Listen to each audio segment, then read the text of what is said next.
Tere, mina olen Liina Randpere ja pean tunnistama, et tegelikult minu suhe Kinga kaubamajaga on väga-väga värske, aga seejuures ka väga-väga positiivne. Mina olin ka väga skeptiline selles suhtes, et kingi ikkagi netist tellida, et no ei usalda päris, kuna sa ikkagi tahad seda kinga ju jalga proovida ja katsetada erinevaid kingi, aga tegelikult, kui ma nüüd olen siin kohapeal käinud ja reaalselt proovinud neid kingi, mis siis ka netis ju müügil on, siis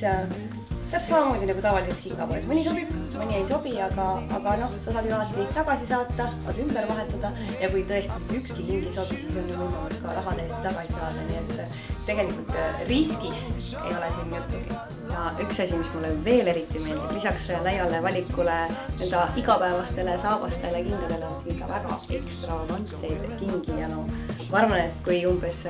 sellised kingad endale jalga panna, siis ei pea väga muretsema selle üle, et keegi teid tähele ei pane. Siit kohe järgmine variant. Noh, ma arvan jälle, et ei tasu muretseda selle üle, et ei jäta tähele panuta. Et siin on tõeliselt selliseid magusaid leide ja üks asi, mis mulle veel hästi meeldib, et siin on kingakaunistusi, mida tegelikult mina varem ei olnud näinud ja millega ma ise ei olnud kokku puutunud. Võtad sellise väikse klipi, võtad täiesti tavalise musta kinga, panete sinna klõksti külge ja sul tavaline king näeb välja 10 korda pidulikum, kui ta ennem nägi.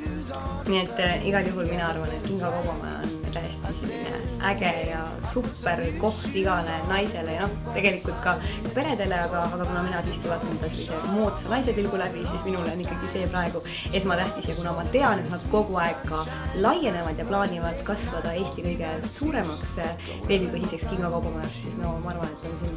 10 põhjuseid, miks veebilehte külastada.